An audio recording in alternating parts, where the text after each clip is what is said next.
ನಮಸ್ಕಾರ ರೀ. ನಾನಿವತ್ತು ಪಡ್ಡು ಮಾಡ್ತಾಯಿದ್ದೀನಿ. ಈ ಪಡ್ಡು ತುಂಬ ಮೆತ್ತನೆ ಇರ್ತವೆ, ರುಚಿನೂ ಕೂಡ ತುಂಬ ಚೆನ್ನಾಗಿರ್ತದೆ. ಪಡ್ಡು ಮಾಡೋದಕ್ಕೆ ಏನು ಬೇಕಂತ ಹೇಳಿ ನೋಡ್ಕೊಂಡು ಬರೋಣ, ಹಾಗೆ ಹೇಗೆ ಮಾಡೋದಂತ ನೋಡೋಣ. ಈ ಕಪ್ಪಿಂದ 3 ಕಪ್ನಷ್ಟು ರೇಷನ್ ಅಕ್ಕಿ, ಒಂದು ಅರ್ಧ ಕಪ್ನಷ್ಟು ಉದ್ದಿನಬೇಳೆ, ಹಾಗೆ 1 ಟೇಬಲ್ ಸ್ಪೂನಷ್ಟು ಮೆಂತ್ಯ ಹಾಕ್ಕೊಂಡು ಸ್ವಲ್ಪ ವಾಶ್ ಮಾಡಿ ಅದಕ್ಕೇ ಒಂದು ಸ್ವಲ್ಪ ಅವಲಕ್ಕಿ ಸೇರಿಸ್ಕೊಂಡು ಇದನ್ನು ನೀಟಾಗಿ ವಾಶ್ ಮಾಡಬೇಕಾಗ್ತದೆ. ಇವಾಗ ನೋಡ್ಬೋದು ನಾನು ವಾಶ್ ಮಾಡಿ ಇಟ್ಕೊಂಡಿದ್ದೀನಿ. ಇದನ್ನು ಬೆಳಗ್ಗೆ ನೆನೆ ಇಟ್ಟಿನಿ, ಅಂದರೆ ಒಂದು 8 ಗಂಟೆ ಇದನ್ನು ನೆನೆಸ್ಕೋಬೇಕಾಗ್ತದೆ. ಟಿಫನ್ಗೆ ಬೇಕಾದ್ರೆ ನಾನು ಬೆಳಿಗ್ಗೆ ನೆನೆ ಇಟ್ಟು ಇದನ್ನು ಒಂದು 8-9 ಗಂಟೆ ನೆನೆಲಿಕ್ಕೆ ಬಿಡ್ತೀನಿ. ಇವಾಗ ನೋಡ್ಬೋದು ಸಂಜೆ ಟೈಮ್ದಾಗ ನೆನೆದು ಈ ಥರ ಆಗ್ಯಾವ. ಇದನ್ನು ಇವಾಗ ಗ್ರೈಂಡ್ ಮಾಡ್ಕೊಂಡು ತೊಗೊಂಡು ಬರ್ತೀನಿ. ನೋಡ್ಬೋದು ನಾನು ಮಿಕ್ಸಿ ಮಾಡಿ ಇಟ್ಕೊಂಡಿದ್ದೀನಿ. ಬೆಳಿಗ್ಗೆ ನೆನೆಸಿಟ್ಟಿದ್ದೆ, ಸಂಜೆ ಟೈಮಲ್ಲಿ ಇದನ್ನು ಈ ಥರ ಗ್ರೈಂಡ್ ಮಾಡಿ ಎತ್ತಿಟ್ಕೋತೀನಿ. ಇದನ್ನು ಓವರ್ನೈಟ್ ನೆನೆಲಿಕ್ಕೆ ಬಿಡ್ತೀನಿ, ಅಂದರೆ ಹಿಟ್ಟು ಚೆನ್ನಾಗಿ ಉಬ್ಬಿ ಬರ್ತದೆ. ಇದರಲ್ಲಿ ಉಪ್ಪು ಅದೇನು ಹಾಕಿಲ್ಲ, ನಾನು ಬರೀ ಹಿಟ್ಟನ್ನು ನೆನೆಸಿಟ್ಟಿದ್ದೆ. ಇವಾಗ ನೋಡ್ಬೋದು ಓವರ್ನೈಟ್ ಎಲ್ಲ ಹಿಟ್ಟು ನೆನೆದದ. ಬೆಳಗ್ಗೆ ಟೈಮ್ದಾಗ ಎಷ್ಟು ಉಬ್ಬದ ಅಂತ ಹೇಳಿ. ಇದಕ್ಕೇನು ಉಪ್ಪು ಸೋಡಾ ಏನು ಕಲಸಿಲ್ಲ, ನಾನು ಹಾಗೇ ಮಾಡ್ಕೊಳ್ತೀನಿ. ಇವಾಗ ಹಿಟ್ಟು ಚೆನ್ನಾಗಿ ಉಬ್ಬಿದೆ ಅಲ್ಲ, ಇದನ್ನು ಈ ಥರ ನೀಟಾಗಿ ಮಿಕ್ಸ್ ಮಾಡಿದ್ರೆ ಹಿಟ್ಟು ಸೈಜ್ ಸ್ವಲ್ಪ ಕಡಿಮೆ ಆಗ್ತದೆ. ನಾ ಈ ಹಿಟ್ಟಲ್ಲಿ ಇವಾಗ ಮಾಡಲಿಕ್ಕೆ ಎಷ್ಟು ಬೇಕು ಅಷ್ಟನ್ನು ಒಂದು ಬೌಲ್ನಲ್ಲಿ ಸೈಡಲ್ಲಿ ಹಾಕ್ಕೊಳ್ತೀನಿ. ಪಡ್ಡು ಮಾಡ್ಲಿಕ್ಕೆ ಎಷ್ಟು ಬೇಕು ಅಷ್ಟನ್ನು ಸೈಡಲ್ಲಿ ಹಾಕ್ಕೊಂಡ್ಬಿಟ್ಟು ಇದನ್ನು ಇನ್ನೊಂದು ಟೈಮ್ ನೀಟಾಗಿ ಮಿಕ್ಸ್ ಮಾಡ್ಕೊಳ್ಳೋಣ. ಈ ಥರ ಮಿಕ್ಸ್ ಮಾಡೋದ್ರಿಂದ ಪಡ್ಡು ಕೂಡ ಚೆನ್ನಾಗಿ ಬರ್ತದೆ. ಇವಾಗ ಇದಕ್ಕೆ ರುಚಿಗೆ ತಕ್ಕಷ್ಟು ಉಪ್ಪನ್ನು ಸೇರಿಸ್ಕೊತಾ ಇದ್ದೀನಿ. ಉಪ್ಪು ಸೇರಿಸ್ಕೊಂಡು ನೀಟಾಗಿ ಮಿಕ್ಸ್ ಮಾಡಿಕೊಂಡು ಇದನ್ನು ಸೈಡಲ್ಲಿ ಇಟ್ಕೊಳ್ಳೋಣ ಒಂದು ಸ್ವಲ್ಪ ಹೊತ್ತು.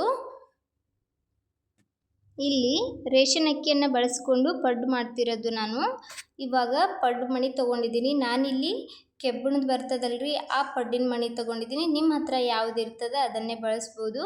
ಕೆಲವೊಬ್ರು ಅಪ್ಪೆ ಅಂತಾರೆ, ಕೆಲವೊಬ್ರು ಪಡ್ಡು ಅಂತಾರೆ, ಗುಳ್ಪಂಗ್ಳ ಅಂತಾರೆ, ಬೇರೆ ಕಡೆ ಬೇರೆ ಥರ ಎಲ್ಲ ಅಂತಿರ್ತಾರೆ. ನಮ್ಮ ಕಡೆ ಪಡ್ಡು ಅಂತ ಹೇಳಿ ಕರಿತೀವಿ. ಇವಾಗ ಸ್ವಲ್ಪ ಹೀಟಿಗಿಟ್ಟಿರೋ ಪಡ್ಡಿನ ಮಣಿಗೆ ಒಂದು ಸ್ವಲ್ಪ ಆಯಿಲ್ ಬಿಡ್ತಾಯಿದ್ದೀನಿ. ಫಸ್ಟ್ ಟೈಮ್ ಹಾಕುವಾಗ ಸ್ವಲ್ಪ ಎಣ್ಣೆನ ಜಾಸ್ತಿನೇ ಹಾಕ್ಕೊಳ್ಬೇಕಾಗ್ತದೆ. ಎಲ್ಲದಕ್ಕೂ ಆಯಿಲ್ನ ಹಾಕಿ ಅದರ ಮೇಲ್ಗಡೆ ಈ ಥರ ಪಡ್ಡನ್ನ ಹಾಕ್ತಾಯಿದ್ದೀನಿ ನಾನು. ಪಡ್ಡು ಮಾಡೋ ಈ ಮಣಿ ಏನಿರ್ತದೆ ಅದು ಚೆನ್ನಾಗಿ ಹೀಟ್ ಆಗಬೇಕು. ಹೀಟ್ ಆದ ನಂತರನೇ ಅದಕ್ಕೆ ನೀಟಾಗಿ ಆಯಿಲ್ನ ಹಾಕ್ಕೊಳ್ಬೇಕಾಗ್ತದೆ. ಆಯಿಲ್ ಹಾಕ್ಕೊಂಡು ಆಮೇಲೆ ಈ ಥರ ಪಡ್ಡು ಹಾಕ್ಕೊಂಡು ಮೇಲ್ಗಡೆ ಮುಚ್ಚಿಬಿಟ್ಟು ಒಂದು 5 ನಿಮಿಷ ಇದನ್ನು ಬೇಯಿಸ್ಕೋದು ಮೀಡಿಯಮ್ ಫ್ಲೇಮಲ್ಲಿ. ಒಂದು ಸೈಡು ಬೇಯ್ದಾದ್ಮೇಲೆ ಅದನ್ನು ಇನ್ನೊಂದು ಸೈಡ್ ಈ ಥರ ಉಲ್ಟಾ ಹಾಕ್ಕೊಳ್ಳೋದು.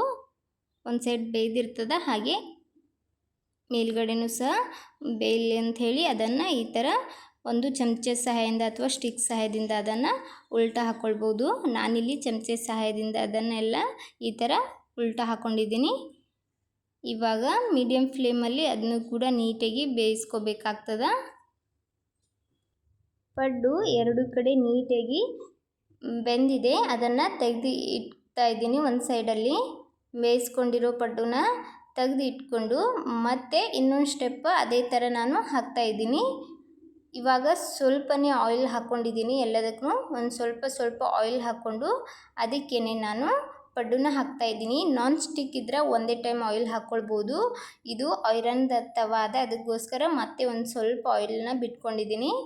ನೋಡ್ಬೋದು ಇವಾಗ ಎಲ್ಲ ಪಡ್ಡನ್ನ ಈ ಥರ ರೆಡಿ ಮಾಡಿ ಇಟ್ಕೊಂಡಿದ್ದೀನಿ. ಎಷ್ಟು ಚೆನ್ನಾಗಿ ಬಂದವಂತ ಹೇಳಿ. ತುಂಬ ನೀಟಾಗಿ ಬರ್ತದ್ರಿ ಪಡ್ಡು, ಮೆತ್ತನೆ ಸ್ಪಾಂಜಿ ಥರ ಇರ್ತದೆ ಪಡ್ಡು. ನೀವು ಸಹ ಮಾಡಿ ನೋಡಿ ಹೇಗಾಗಿತ್ತಂತ ಕಮೆಂಟ್ ಮಾಡೋದು ಮಾತ್ರ ಮರಿಬೇಡಿ. ನಾನು ಈ ಪಡ್ಡನ್ನ ವೈಟ್ ಚಟ್ನಿ ಜೊತೆ ಸರ್ವ್ ಮಾಡ್ಕೊಂಡಿದ್ದೀನಿ. ಬೇಕಾದರೆ ಶೇಂಗಾ ಚಟ್ನಿ ಜೊತೆನೂ ಸಹ ಇದನ್ನು ಸರ್ವ್ ಮಾಡ್ಕೊಳ್ಬೋದು. ತುಂಬ ರುಚಿಕರವಾಗಿರ್ತದೆ. ಹೀಗೆ ಮಾಡೋದ್ರಿಂದ ಪಡ್ಡು ಕೂಡ ಮೆತ್ತನೆ ಬರ್ತವೆ. ತುಂಬ ಮೃದುವಾದ ಪಡ್ಡುಗಳನ್ನು ನೋಡ್ಬೋದು.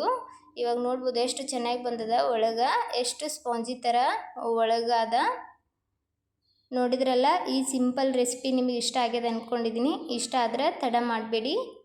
ಇದೇ ಥರದ ಇನ್ನಷ್ಟು ರೆಸಿಪಿಗೋಸ್ಕರ ರಮ್ಯಾ ಮನೆ ಅಡುಗೆ ಚಾನಲನ್ನು ಸಬ್ಸ್ಕ್ರೈಬ್ ಮಾಡಿ, ವಿಡಿಯೋಗೊಂದು ಲೈಕ್ ಕೊಡಿ. Thanks for watching.